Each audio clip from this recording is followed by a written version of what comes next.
Welcome to another video from ultimateged.com.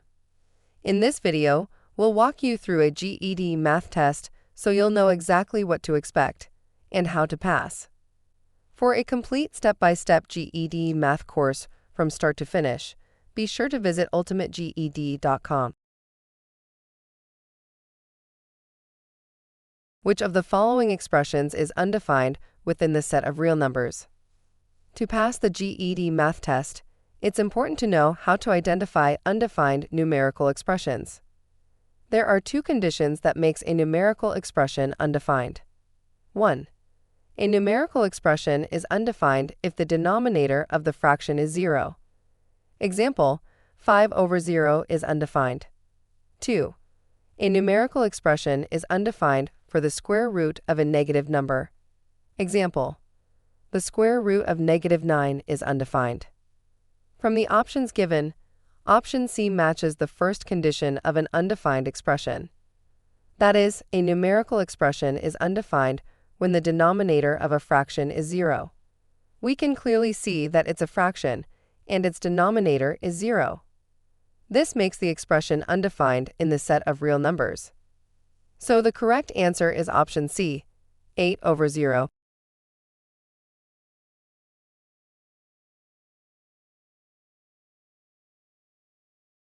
The slope of a line is 5. Which of the lines will be parallel to it? To solve this question, we need to understand what makes lines parallel. Lines with the same slope are parallel. Since the slope of the given line is 5, we are simply looking for the equation of a line that also has a slope of 5. All the answer choices are in the slope-intercept form of the equation of a line. That is y equals mx plus b. We know that in this form, the coefficient of the x, or simply put, what is with the x, is the slope. Now we check the options to see which one has a slope of 5. Option A has the coefficient of the x to be 5. That means it has the same slope of 5 as the question, so it's parallel. Therefore, the correct answer is option A, y equals 5x plus 3.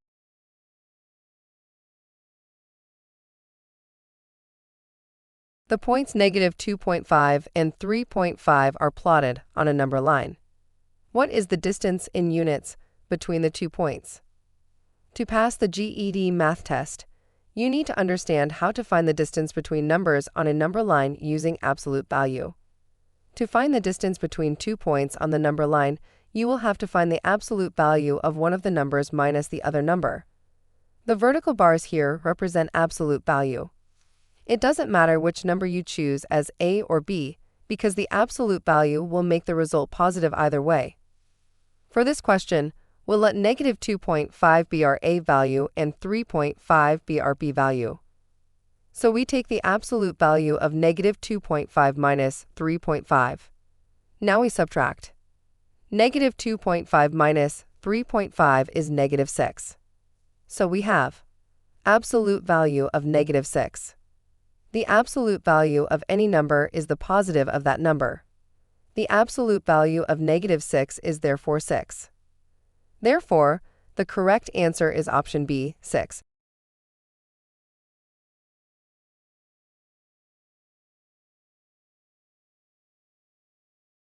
Simplify the following radical expression.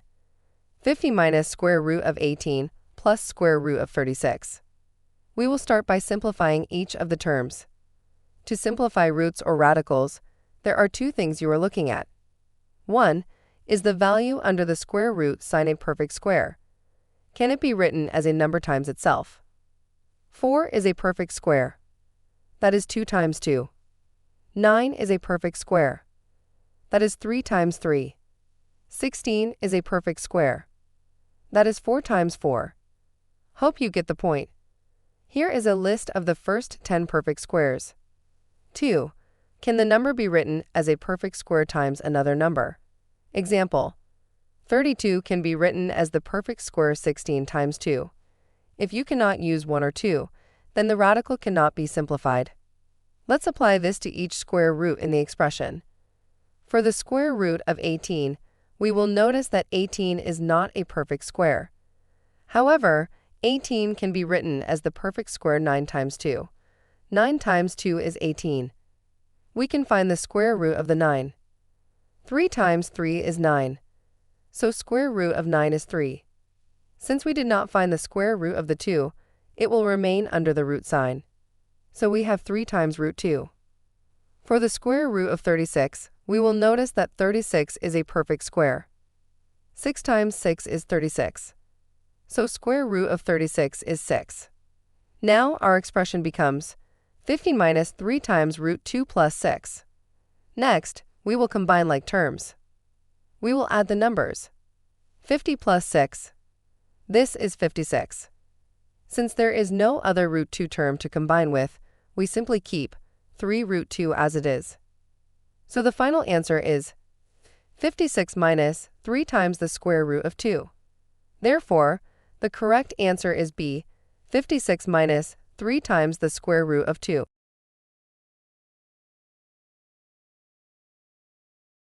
Simplify 5 exponent 6 times 7 exponent 3 times 5 squared times 7, all exponent 4.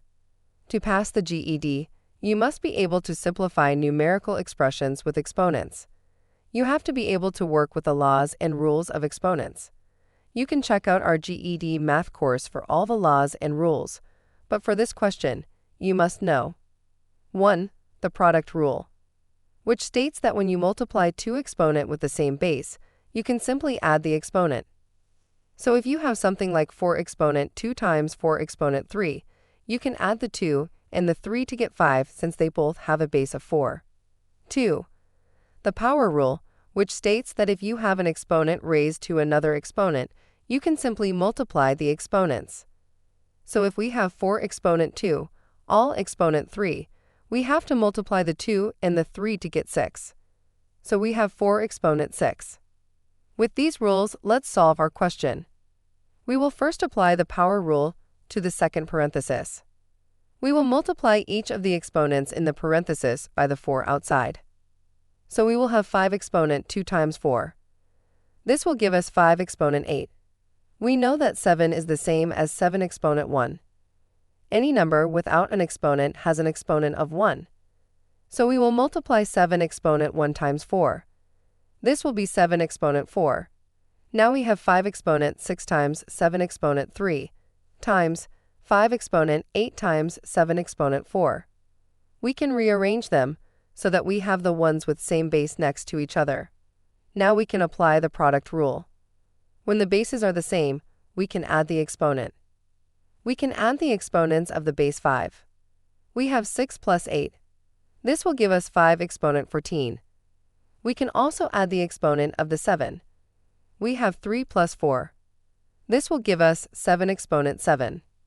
Therefore, the correct answer is option A, 5 exponent 14 times 7 exponent 7. How was the first part? If you have any questions, please feel free to ask in the comment section. We are here to help you pass. Please encourage us to post more videos by liking and subscribing. Let's move on to the next section. Ella made 30 cupcakes, and Chloe made 45 mini cakes for a school bake sale. They want to place the baked goods into boxes with the same number of items in each box, with only one type of dessert per box, and no items left over. What is the greatest number of items they can place in each box? To pass the GED math, you have to be familiar with multiples and factors, including least common multiple and greatest common factor. Let's start by trying to understand the word problem.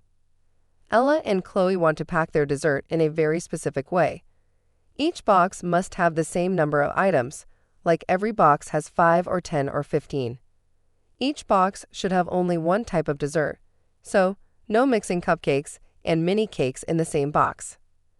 And they want to use all the cupcakes and all the mini cakes with no leftovers. To solve this, you're really just looking for the largest number that can divide both 30 and 45 evenly. That way, you'll know the largest number of items that can go into each box so that everything fits perfectly with no extras. You can do that by finding the factors of 30, which are 1, 2, 3, 5, 6, 10, 15, 30. These are all the ways we can pack Ella's cupcakes with nothing left over. We also need to find the factors of 45, which are 1, 3, 5, 9, 15, 45. These are all the ways we can pack Chloe's mini cakes with nothing left over. The common factors are 1, 3, 5, and 15, meaning we can pack both Ella's cupcakes and Chloe's mini cake in any of these ways, and we will have the same number of items in all the boxes without any leftovers. The question is, however, looking for the greatest number of items. We can see here that will be 15. 15 is the greatest number of items they can place in each box to meet all their conditions. So the correct answer is option C.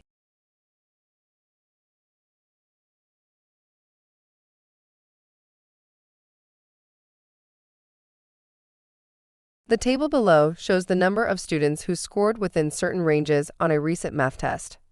What percentage of students scored between 60 and 89 on the math test?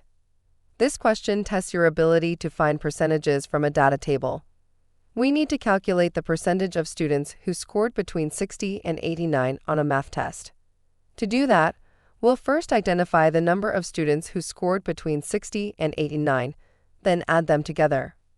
From the table, students who scored 60 to 69 are 10 in total, students who scored 70 to 79 are 12 in total, and students who scored 80 to 89 are 8. Now, we add these values. 10 plus 12 plus 8. This gives us 30.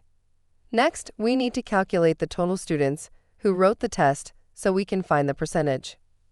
From the table, students who scored 90 to 100 are 5, students who scored 80 to 89 are 8, students who scored 70 to 79 are 12, students who scored 60 to 69 are 10, students who scored 50 to 59 are 3, and students who scored below 50 are 2.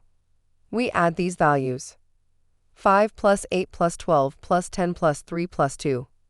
This gives us 40. To find the percentage, we divide the number of students who scored between 60 and 89 by the total students, then multiply by 100. So we have 30 over 40 times 100. We calculate to get 75%. Therefore, the correct answer is option D, 75%.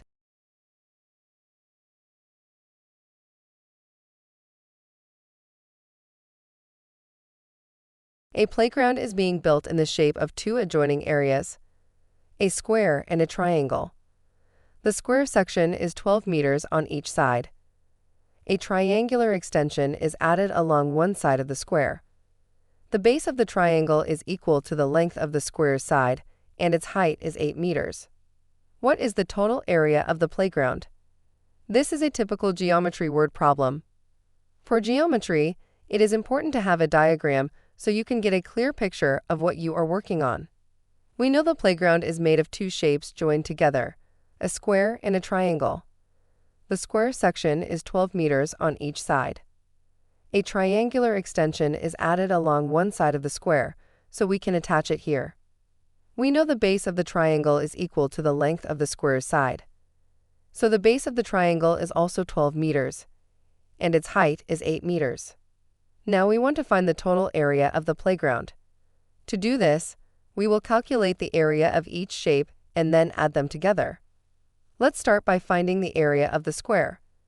The area of a square is side times side, that side squared.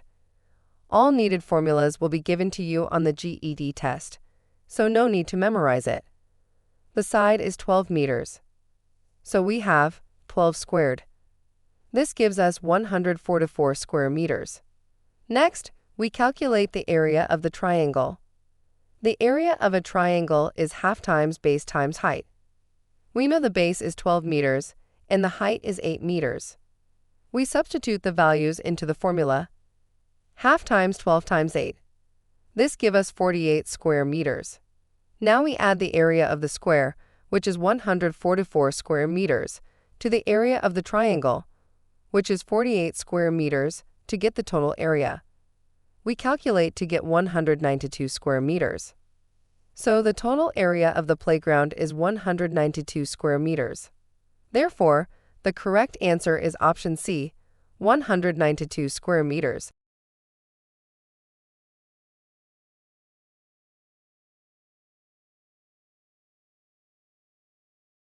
Which of the following equations represents the linear function shown in the graph? This is a typical linear graph question. We are asked to find which equation represents the line shown in the graph. To solve this, we'll use what we know about linear equations in slope-intercept form. The general form of a linear equation is y equals mx plus b, where m represents the slope and b is the y-intercept, the point where the line crosses the y-axis. Let's start by identifying the y-intercept. Looking at the graph, the line crosses the y-axis at the point 0, 3. So the y-intercept, b, is 3. That means the b in the equation is 3. When we look at the options, option C has the y-intercept as -2, so we can eliminate it because it doesn't match the graph. Next, we find the slope of the line. There are several ways we can find the slope for this question. Since we have a graph, we will find the slope from it. We know that the slope of a line is the change in y over the change in x. The change in y is moving up or down. When we move up, we have a positive change. When we move down, we have a negative change. The change in x is moving left or right. If we move to the left, we have a negative change, and if we move to the right, we have a positive change. So for this graph, we want to move from here to here. We will move 3 to this point. Moving down is negative, so we have -3. Then we will move 2 to the left. Moving to the left is negative, so we have -2. -3 over -2 is the same as 3 over 2. So that's our slope. So our equation is y equals 3 over 2x plus 3. Therefore, the correct answer is option A, y equals 3 over 2x plus 3.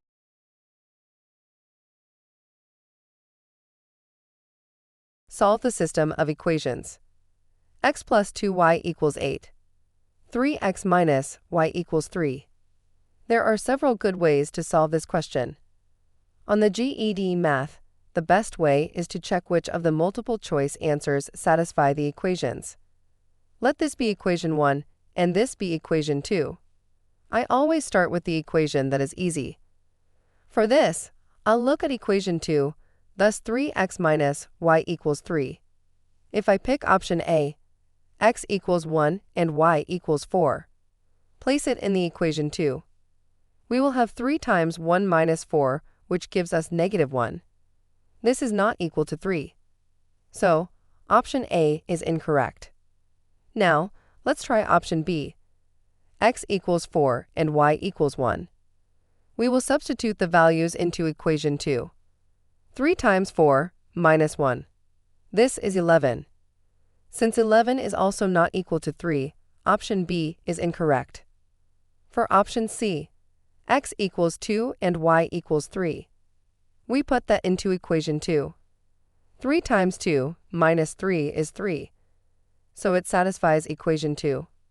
We substitute same values into equation 1, 2 plus 2 times 3, which is 8. Since both equations are satisfied, option C is correct. Therefore, the correct answer is C, x equals 2, y equals 3.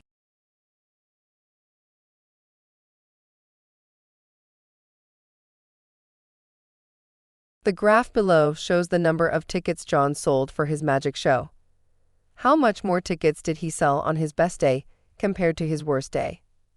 This question asks us to compare values from a bar graph. The goal is to determine how many more tickets John sold on his best day compared to his worst day.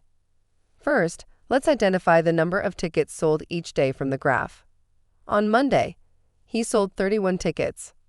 On Tuesday, he sold 18 tickets. On Wednesday, he sold 24 tickets. On Thursday, he sold 37 tickets, and on Friday, he sold 55 tickets. Now, let's identify his best and worst days. His best day is the day he sold the most tickets at his magic show. From the graph, this is Friday, where he sold 55 tickets. Next, let's find his worst day. His worst day is the day he sold the fewest tickets at his magic show. From the graph, this was Tuesday, where he sold 18 tickets. To find how many more tickets John sold on his best day compared to his worst day, we subtract the number of tickets sold on his worst day from the number sold on his best day. So the difference equals 55 minus 18. We calculate to get 37. Therefore, the correct answer is option C, 37.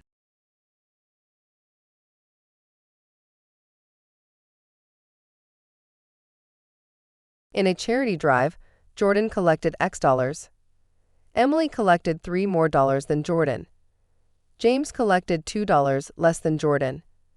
Which expression represents the ratio of James's collection to Emily's collection? This question is asking for a ratio, which means a comparison between two quantities.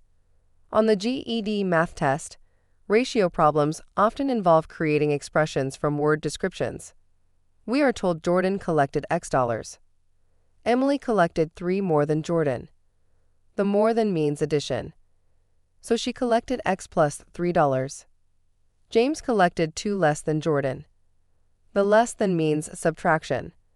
So he collected X minus $2. The question asks for the ratio of James's collection to Emily's collection. So the ratio will be James's collection over Emily's collection. So we write the ratio as X minus 2 over X plus 3. Therefore, the correct answer is option A, X minus 2 over X plus 3.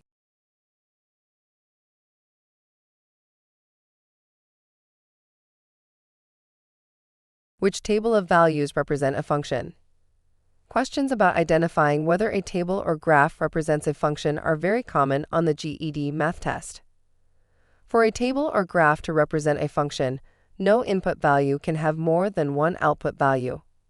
The input values are the x values, and the output values are the f of x or y values. For a table like this, each of the x values must be unique. The y values can repeat. We are only concerned about the x values not repeating.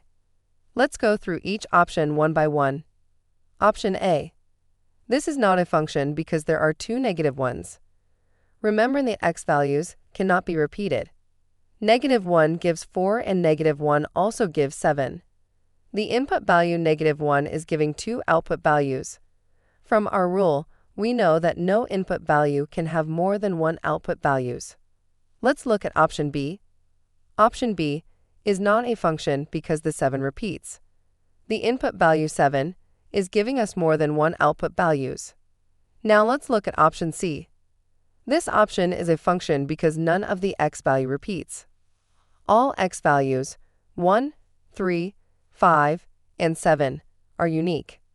Finally, let's also check option D to be sure. Option D is not a function because there are 2 4s. No input value can have multiple output values in a function. So this is not a function. Therefore, the correct answer is option C.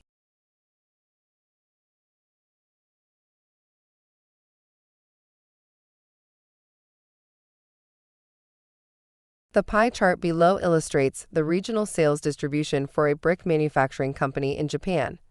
If the total sales were $800,000, how much did the West region generate? For the GED Math Test, it's often helpful to visually estimate values using a pie chart. In this case, each region is already labeled with a percentage, which makes the question much easier to solve. We are told that the West region made up 20% of the total sales. The total sales amount to $800,000, so to find how much the West region generated, we need to calculate 20% of 800,000. To do that, we multiply 20 over 100 by 800,000. We calculate to get 160,000. This tells us that the West region generated $160,000 in sales. Therefore, the correct answer is option A, $160,000.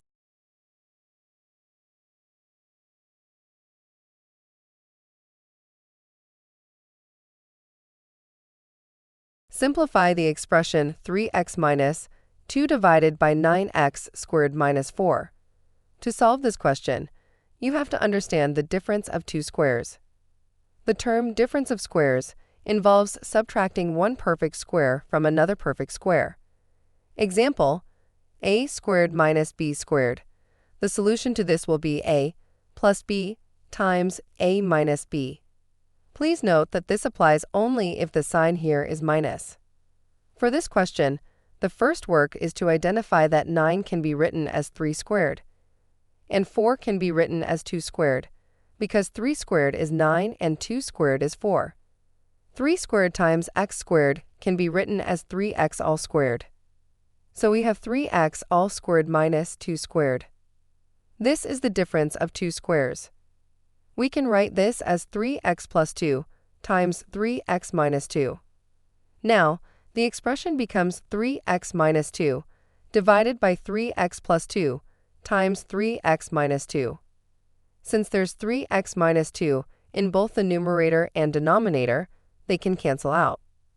After canceling the common factor, we are left with 1 divided by 3x plus 2.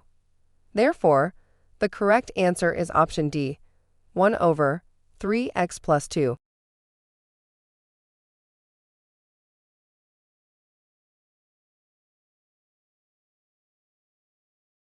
The table below shows the number of books borrowed from the library in each of 5 genres last month. What is the average number of books borrowed per genre? This question wants us to find the average from the table.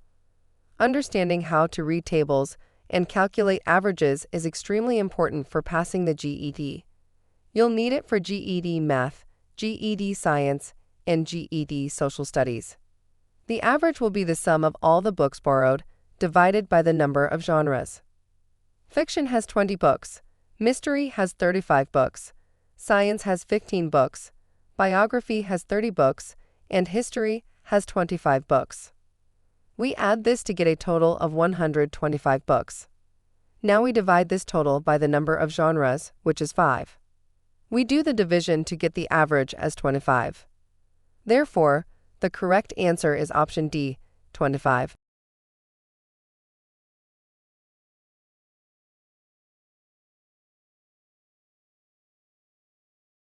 Lisa and John each have their own cell phone plans. Lisa's plan charges a monthly base fee of $20, plus $5 for every gigabyte of data used. John's plan is shown in the graph below, which displays how much he pays based on the number of gigabytes he uses each month. If both Lisa and John use 6 gigabytes of data in 1 month, who pays more and by how much? This is a typical real-world comparison problem. On the GED Math Test, it's important to compare information from different sources, in this case, a word problem and a graph. We are told that Lisa charges a base fee of $20, plus $5 for every gigabyte of data used. To represent this plan, we can write the expression, Lisa's total cost equals 20 plus 5x, where x stands for the number of gigabytes used.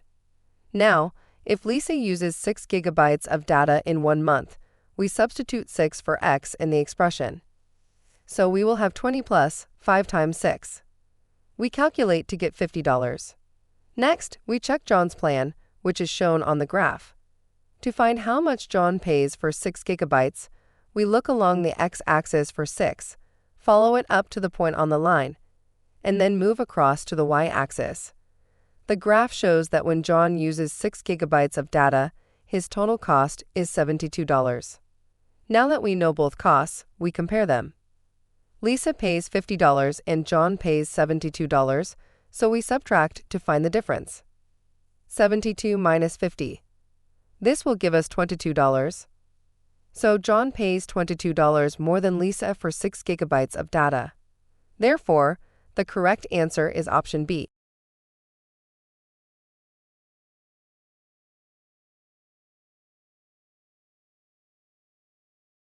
A rectangular pyramid has a base that measures 10 meters in length and 6 meters in width. If the height of the pyramid from the base to the apex is 8 meters, calculate the volume of the pyramid. This is a volume question involving a 3-dimensional shape, a rectangular pyramid. On the GED Math Test, you'll be given the formula for volume, but you must know how to apply it correctly. The formula for the volume of a pyramid is 1 over 3 times base area times height. First, let's calculate the base area. Since the diagram is a rectangular pyramid, the base area will be the length times the width. We are told that the length is 10 meters, so we write it here. Then the width is 6 meters, so we replace the width with 6. We multiply 10 by 6 to get 60 squared meters. Next, we substitute the base area and the height, which is 8 meters, into the formula. Now, we will have 1 over 3 times 60 times 8. We calculate to get 160 cubic meters. Therefore, the correct answer is option B.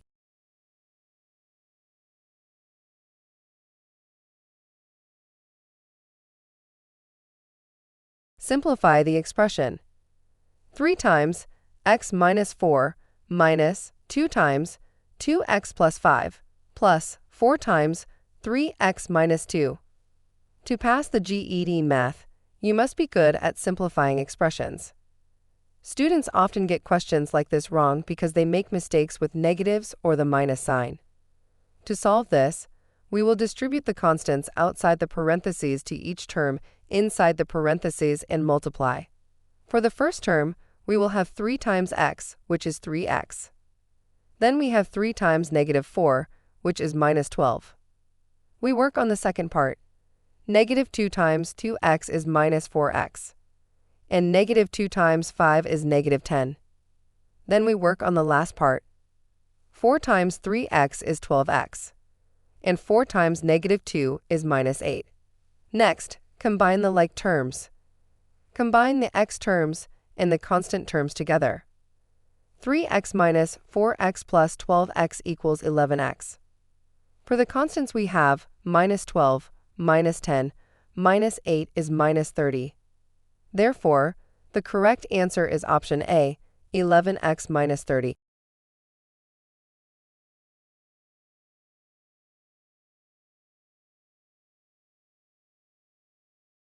A student takes 3 tests. He scores x on the first test, 4 more than x on the second test, and 2 less than x on the third test. Which expression represents the student's average score on the 3 tests? This is a typical algebra word problem that requires writing and simplifying an expression. On the GED Math Test, you may be asked to model real-world scenarios using algebra. We are told that a student takes 3 tests. He scores x on the first test. On the second test, he scores 4 more than x. More than means addition. So we write that as x plus 4. On the third test, he scores 2 less than x. Less than means subtraction, which we write as x minus 2. Next, we need to find the average score. To find the average, we add all the scores and divide by 3. So average equals x plus 4 plus x minus 2, all divided by 3. Now let's simplify the expression in the numerator. We combine like terms.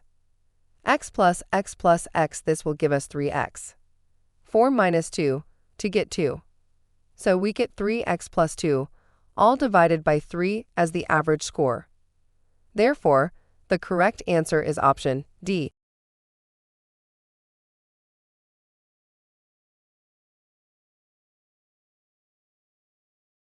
A tech startup develops and markets a new software. The cost to develop and support U users is given by the polynomial CU equals 2u cubed plus 15u squared plus 50u plus 1000. The revenue generated from subscriptions by U users is given by the polynomial RU equals 5u cubed plus 30u squared plus 25u. Which of the following polynomial expressions represents the profit PU from the software with U users? To pass the GED, you must be able to create polynomials from word problems. Here, we are writing an expression to represent PU, which is the profit. We know that the profit is the selling price minus the cost price. Selling price is the same as the revenue, so we are just going to subtract our polynomials. For subtracting polynomials, I like to write it like this. I have the selling price or revenue here. 5u cubed plus 30u squared plus 25u. Then I will write the cost price here. 2u cubed plus 15u squared plus 50u plus 1000. Notice I wrote each term under its respective term. So u cubed terms are lined up, u squared terms are lined up, u terms are lined up. Because there is a constant term in the cost price and no constant term in the revenue, I can write a 0 here to make it clearer. Now let's subtract. I like to start from the left, but for a question like this, it won't matter where you start. 5u cubed minus 2u cubed is 3u cubed. 30u squared minus 15u squared is 15u squared. 25u minus 50u is minus 25u. Finally, 0 minus 1000 is minus 1000. We can see that the correct answer is option C, 3u cubed plus 15u squared minus 25u minus 1000.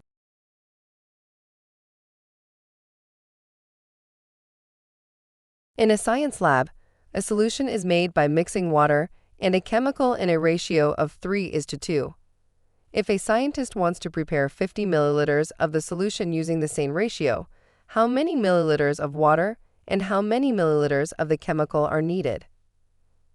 This question involves using a ratio to split a total into parts, a common concept tested on the GED Math Test. We are told that the ratio of water to chemical is 3:2. This means the solution is made up of 3 parts water and 2 parts chemical. So the total number of parts equals 3 plus 2. This will give us 5 parts. Next, we divide the total solution, thus 50 milliliters, equally among the 5 parts. So the equal part will be 50 divided by 5. This will give us 10 milliliters per part. Now, we calculate the amount of each ingredient. For water, we multiply 3, which is the ratio of water, by 10, which is the parts, to get 30 milliliters. Lastly, for chemical, we multiply 2, which is the ratio of chemical, by 10, which is the parts, to get 20 milliliters. So the scientist needs 30 milliliters of water and 20 milliliters of chemical. Therefore, the correct answer is option A.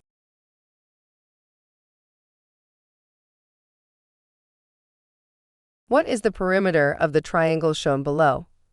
To calculate the perimeter of any figure, add the lengths of all its sides.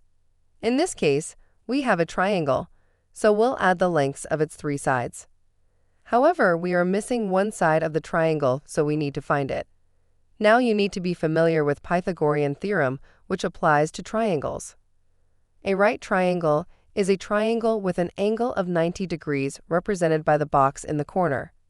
Here's the formula. A squared plus b squared equals c squared. C is basically the hypotenuse that's longest side of the triangle, which is always opposite to the box. A, in this case, is 7. And we're looking for the missing side, which we'll call b. So let's replace A with 7 and C with 11. 7 squared is 7 times 7, which is 49. 11 squared is 11 times 11, which is 121.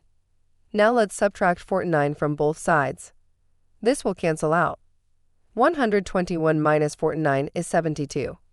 We have b squared equals 72. Next, we solve for b. We need to take the square root of both sides. This will cancel out, leaving us with b. The square root of 72 is approximately 8.49. That's the missing side. So b equals 8.49. Now we know the missing value, so let's calculate the perimeter. The perimeter is the sum of the 3 sides of the triangle.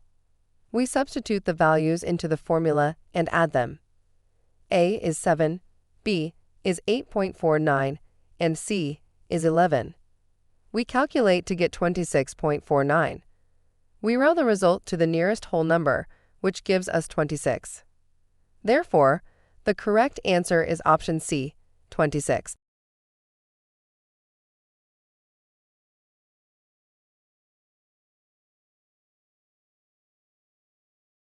Jamal runs a small fruit stand. He buys a box of apples from a wholesaler for $25. Later, he sells the entire box at his stand for $35. What is Jamal's profit percentage on the box of apples? To solve this question, we need to know how to calculate profit percentage. First, we find the profit Jamal made, then calculate the profit percent. We are told that he bought the apples for $25 and sold them for $35. Profit is the selling price minus the cost price. Here, the selling price is $35 and the cost price is $25. We have $35 minus $25. This will give us $10. So he made a profit of $10. Next, we find the profit percent. Profit percent equals profit over cost price times 100. We substitute the values into the formula. So we have 10 over 25 times 100. We calculate to get 40%.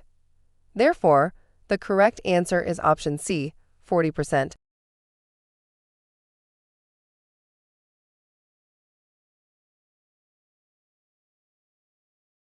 At a school art project station, students must choose one type of paper, one coloring tool, and one decoration for their craft. The table shows the options available. How many unique combinations can a student create using one item from each category? This type of question is about counting combinations, which usually involves multiplying the number of options in each category. We are told students must choose one type of paper, one coloring tool, and one decoration. Let's count the number of options in each category from the table. For paper types, we have construction, cardstock, origami. That's 3 options. Coloring tools, we have crayon, marker, colored pencil. That's also 3 options. Lastly, for decorations, we have glitter, stickers, ribbon, all totaling to 3 options. Next, to find the total number of unique combinations, we multiply the number of options in each category. Total combinations equals 3 times 3 times 3. This will give us 27. Therefore, the correct answer is option C, 27. Thanks for watching. Please like, share, and subscribe for more. Check out our other GED videos on YouTube. Don't forget to visit ultimateged.com for more exclusive content, a GED social group, complete GED math course, and take a free test.